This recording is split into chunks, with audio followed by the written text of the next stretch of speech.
Good evening, YouTube world. My name is Jahmal. I'm a West Side resident of Chicago. Been in Atlanta since '98. 37 years old. Married, blended family with a 15-year-old daughter, 9-year-old daughter, 3+year-old daughter. Been married 1 year next week. This is my second marriage. Just want to give you a little background on who I am. Um, what I want to say to you guys is as a people, I mean when I mean is people with this skin color.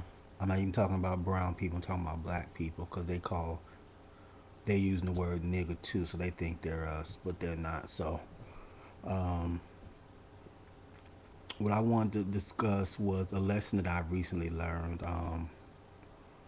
You know, a lot of times as black men, when we have um, limited education and limited sight on our future when we're young.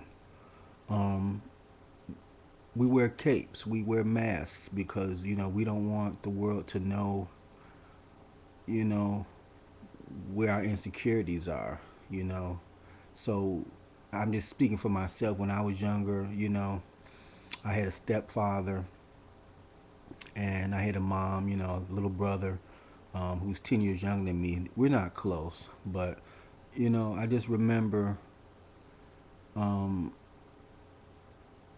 because I chose the street life. Even though I went to private school, and I had some of the finer things in life. Um, I still chose, another path. And after certain choices, certain avenues that I chose, the streets, the thing that we do in the streets. Um, I found myself in my early 20s moving to Atlanta. And what happened was, after a series of you know growing pains, relationships, women, staying with this woman, um, prayer and people praying for you, you end up with a nice little job here and there. And then what happened to me was, a few years ago, I ended up getting what some people would call, a dream job without having much education. It had to have been God just say, "Hey, it's Jamal's time." And around the same time, I had just had my daughter, my only blood biological child, and things just changed for me. So we're talking about a brother who never had nothing in his 20s.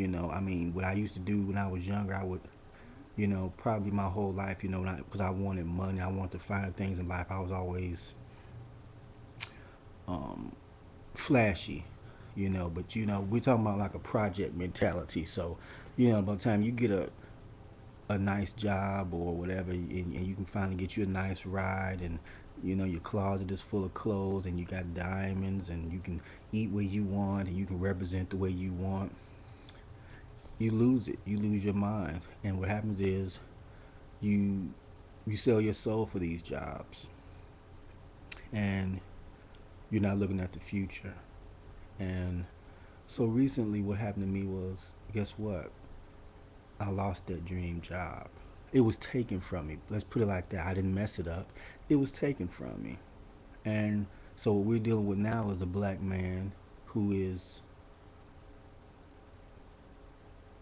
shaken, who's devastated because we're trying to, now you're trying to figure out who you are. I mean, you still have the closet full of clothes, the beautiful clothes and the jewelry and nice cars in the garage with the 22s. Yeah, the clothes are right there in the closet. But you know, you kind of get tired of proving yourself to this system every day. And as black men, we're running from, you know, law enforcement. We're running from child support. We're running from uh, the the way that our own sisters think about us. They have black women have very little respect or opinion for us, but they're wondering why we don't open the door for them. Let's just separate. You know, you have the niggas who probably never be shit, won't have shit. Then you have those um, brothers who are being confused with them. And what I'm saying is,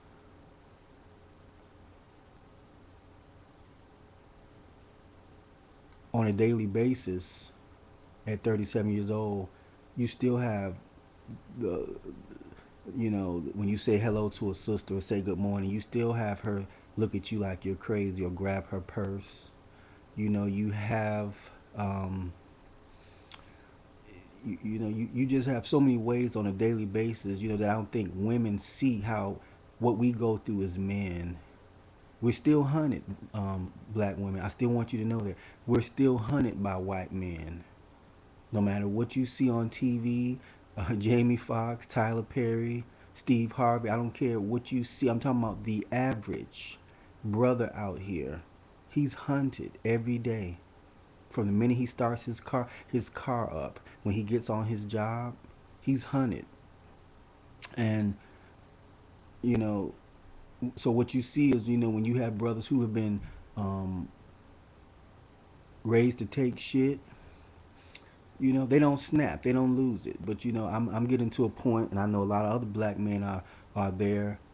Somebody's going to get hurt.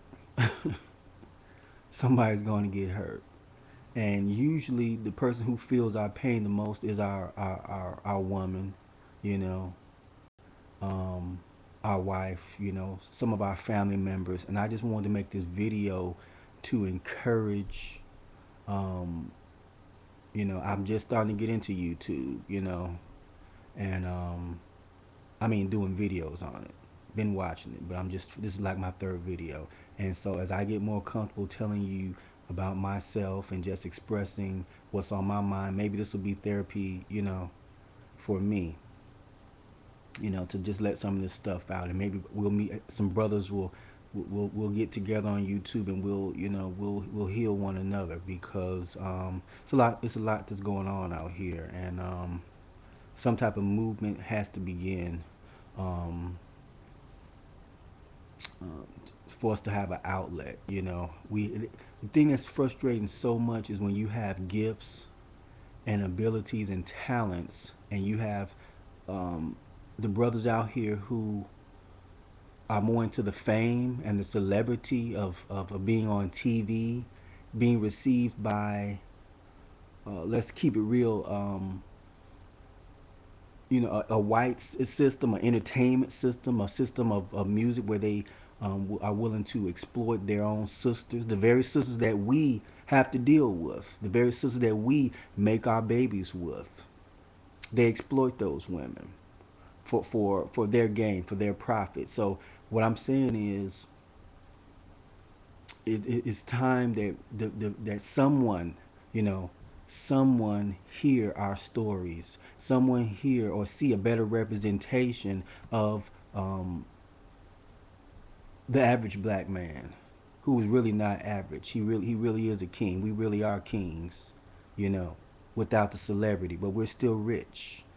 We're still rich. So if anyone has a response, and as I begin to share, not about myself, but hopefully that we can find that we're not so different.